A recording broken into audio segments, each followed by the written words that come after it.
friends in Christ, our theme for this year's annual appeal is the miracle of sharing. This brings to mind the gospel story about the multiplication of the loaves and fish. What a mighty miracle Jesus performed from the boys' meager provisions. Christ continues to work miracles with the loaves and fish in our everyday lives.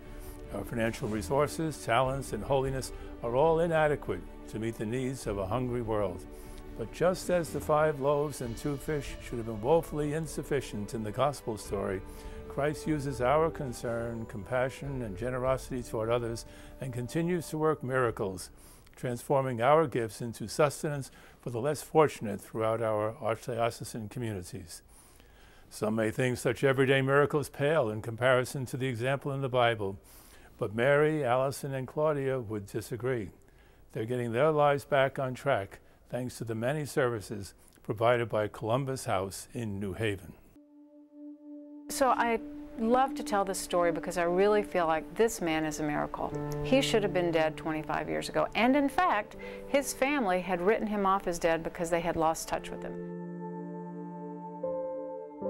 When we kind of discovered him again and got him into housing, we helped him reconnect with his family. Allison Cunningham is the executive director at Columbus House, a homeless shelter in New Haven, supported through the Vicariate Outreach Program of the Archbishop's annual appeal. Daniel Story, a previously successful man who had lost everything after developing amnesia, is representative of the 50% or so of the shelter's population that Columbus House is able to help through a multitude of programs and services. Clients credit the staff and its array of services for helping them to move their lives forward. They're wonderful here. They've been here for me because I've been through a lot of trauma, and they've been here and they've been so helpful. I went from making wedding plans to making funeral arrangements. Engaged to be married, Mary and her fiancé had met 3 years earlier at Columbus House. He died unexpectedly in early 2010. After that, first cousin and then my elder sister died. As for where she sees herself if there were no Columbus House? Oh my God. Oh, I'd probably be in the casket right along with him. Allison's story is the opposite of Mary's. She never knew love until she got to Columbus House. I am a 26-year-old female who is homeless. I didn't really have much love at my home, but my parents and they've shown me their side, and it was never love. From age 16 to now, for 10 years I was a rowing. I always felt degrading myself was the best way. I thought that was the way everybody was gonna be with me. A lot of us may not love ourselves at the beginning, but when you're in here, the people who work here all show us love, just in their own different ways. They may joke around with us when we have a bad day, but they show respect and love. When I first came here, I was 19. I'm currently 19. I was on my own with nowhere to go, no one to turn to, not even family, nothing. I've gotten so much support and so much help from staff, clients, everybody around here. Not just because of my age, but because they know that I'm currently going to school and have 2 part-time jobs on the side, which I got through Columbus House. Mary has a request of those who support the Archbishop's annual appeal. I thank you, and if you can find it in your heart to give more, support us more, we truly appreciate it. We really do.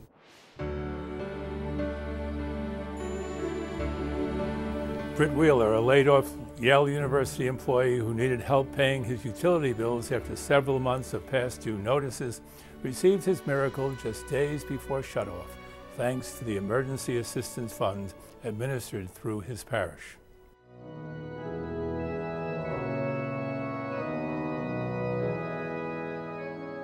I have worked for Yale University in the Peabody Museum for many years.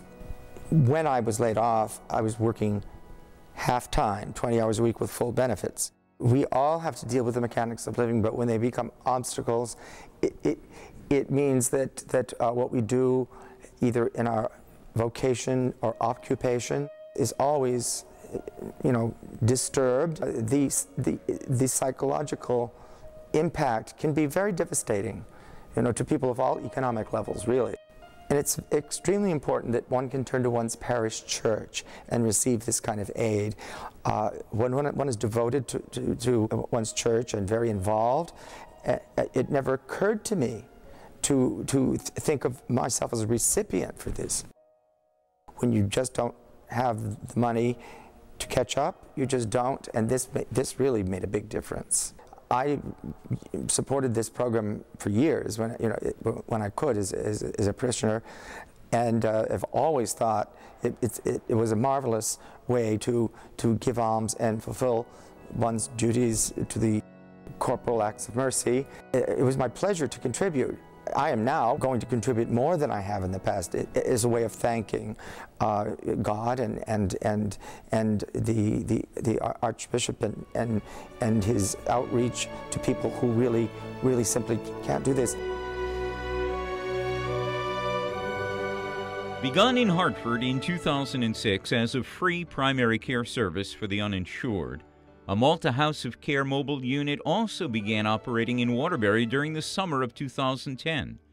Dr. Pauline Olson is one of the founders. She is a Dame of Malta. Our major works are taking care of the poor and the sick. Coming here helps me to fulfill that. Dr. Olson has words of gratitude for donors to the Archbishop's annual appeal, which supports the Malta House of Care. Thank you very much. I can't even start to tell you how much your help means to us in helping these patients who otherwise would not receive the care they need or receive the medication that they need so badly. Patients like Alice Latorre, who watched family members as young as age 40 die from diabetes. In March of 2007, Alice became unemployed. That's when her life began its downward spiral. I no longer had any health insurance, and when you are self-supporting, you live paycheck to paycheck. You have to make choices. It's, do I have a roof over my head and food to eat, or do I get the meds? Answer's simple. You just kind of do without the meds and hope that things don't go badly.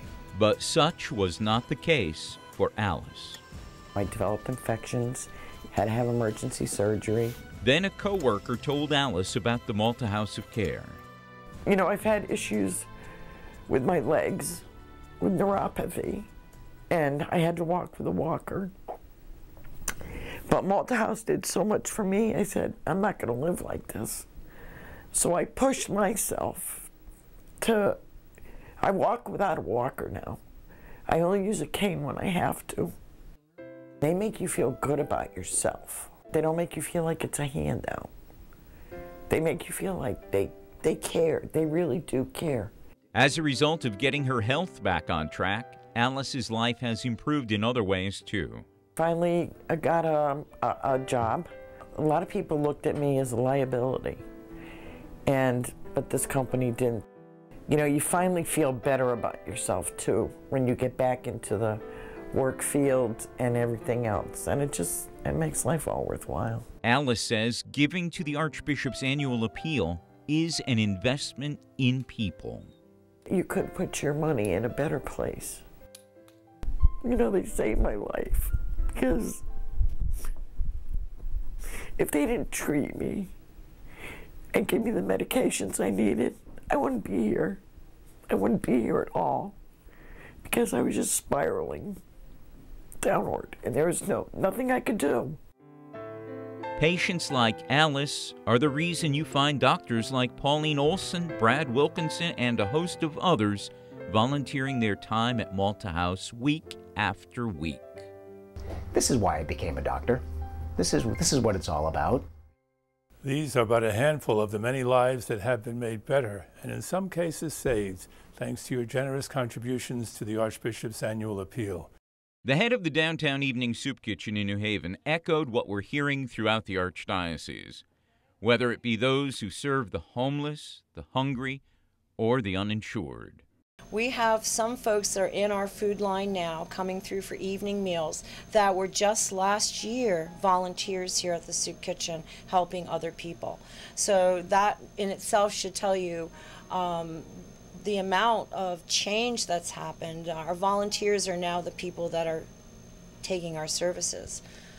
So that's quite a big change. Lawyers, doctors, a lot of unemployed professional folks are coming through our line. People have to make choices. Some people have to make choices between their electric bill, their mortgage, and food. We're glad and we're thankful that we can be here to support people, all people, not just homeless people, because it seems like the face of hunger has drastically changed. And it could be you or I, for the grace of God, that would need to come tomorrow to the soup kitchen. Yes, it's the grace of God working in our own lives that calls us to generous giving so that the Archbishop's annual appeal can work miracles of sharing. Like the miracle that has given us 41 seminarians now cultivating a vocation to the priesthood. Or the miracle of providing our young people with a quality Catholic education for a lifetime. Perhaps this donor best sums up why it's important to direct one's charitable giving through the Archbishop's annual appeal. We look to the Archbishop like a father. Sometimes we think we know the best places to give, but like a parent with many children, that parent knows all the children's needs. So we put our trust in the Archbishop and let him make those decisions. I invite you to be part of our miracle of sharing, as your gift is joined with tens of thousands of others from across the Archdiocese of Hartford. The miracle of sharing allows the good works of the Church not only to continue, but also to make a real difference, both for our parish communities and the community at large. When you offer your gifts, many works of mercy are carried out in your name through the Archbishop's annual appeal. Share your loaves and fish and help us create even more miracles every day. Ask yourself, what miracle might God work today in someone's life because of my gift? Yes, the miracle of sharing does take place across our Archdiocese every day in a very real way, and it's all thanks to you. You make it happen. May God bless this effort, and may God continue to bless you abundantly as you show others the true meaning of being Catholic and living out one of the major tenets of our faith, concern for others.